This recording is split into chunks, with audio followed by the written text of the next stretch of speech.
Welcome back to another product review video by Puzzle Master. In this video we will be looking at the Tulip 1, a Pelikan puzzle designed by Osanori Yamamoto. If you have never played with Pelikan puzzles before, design, craftsmanship, A1. This puzzle here, made up of this outer box made of Padouk wood, giving it that nice red finish. 4 inside pieces, kind of these Tetris looking pieces here, made of Wenge wood. We'll get to those.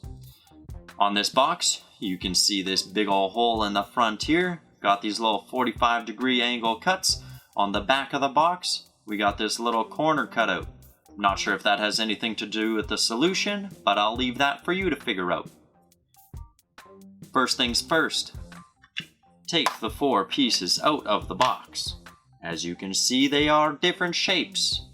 Your objective with this puzzle is to fit them into the box. Right? 3 pieces out of the box, you gotta get those inside of the box.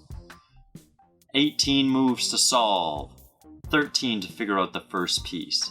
3 for the second, 2 when you're done. 18 moves altogether. Easy, right? Wrong. Level 9. Level 9 on Puzzle Master's difficulty rating scale, which runs from 5 to 10. Take the pieces out. Fit them back in. Tell your friends, hey friends, solve Tulip 1, level 9. Puzzle Master, get it.